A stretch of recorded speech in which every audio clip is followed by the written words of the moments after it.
વર્ષના સેલિબ્રેશનમાં આપનું સ્વાગત કરું છું.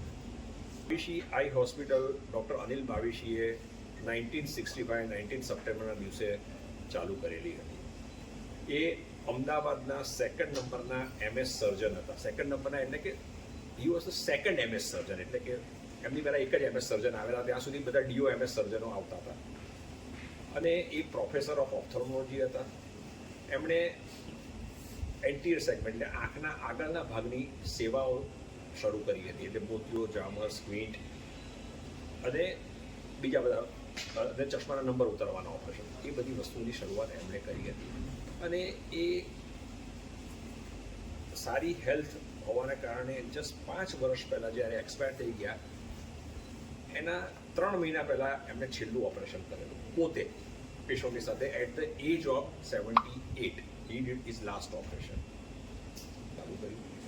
અને તે વખતે મારા ફાધરે તો ઓલરેડી નહેરુનગરની હોસ્પિટલ 91માં ચાલુ કરી જ દીધેલી હતી.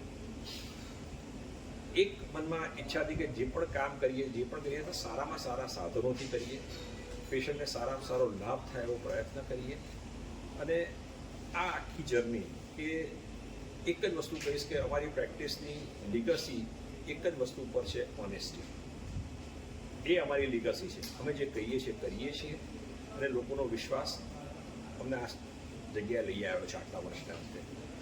અને આ CSR એક નાનકડી વાત કહું કે આ વર્ષો પહેલાં મારા ગ્રાન્ડ મધર, એમની એક ઈચ્છા હતી કે જે મારા ફાધરને કયા કરતા કે છોકરાઓ તમે, એટલે મારા ફાધરના બધા ભાઈઓ પણ ડૉક્ટર જ છે, કે તમે છોકરાઓ બહુ કમાયા પણ મને સંતોષ નથી થતો, તમે કોઈ સમાજને કંઈ પાછું આપવાનું કંઈ કામ કર્યું જ નથી કે.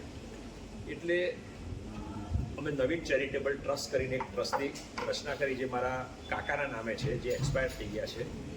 અને એ દિવસથી એટલે આજથી લગભગ 20 વર્ષથી અમે આ નવીન ચેરિટેબલ ટ્રસ્ટ ચલાવીએ છીએ. હું ડૉક્ટર આલાપ ભાવીશી. એવું કહેવાય કે લીગસીમાં હું 3rd જનરેશન છું. આગળની જનરેશનો કહેવાય કે બધા જે ગ્રાન્ડ પેરેન્ટ છે, ફાધર છે, અંકલ છે, એ બધાની શાખ જાળવવી બહુ જરૂરી હોય છે. અને એ બધું જાળવવા માટે જે મહેનત કરવી પડે, એ બધી મહેનત પહેલા જ દિવસથી મારું કમિટમેન્ટ બતાવ્યું છે અને હું કરવા રેડી છું. અને જે નવી ટેકનોલોજીની વાત કરીએ તો જૂની વસ્તુઓ બધી ઘણી હતી, હવે આઈની અંદર બહુ જ બધા ઇનોવેશન્સ આવી ગયા છે, નવી ટેકનોલોજી આવી ગઈ છે. અને જે ટેકનોલોજી નવી આવે છે એ મારા અંકલના વિઝનથી અમે લોકોએ એવરી ટાઈમ ઇન્ટિગ્રેટ કરી જ છે. અને હું આવ્યો એ પછી જેટલી વસ્તુઓ હજી નવી આવી રહી છે, ઇન્ટિગ્રેટ કરવા રેડી છે. અને જ્યારે અમે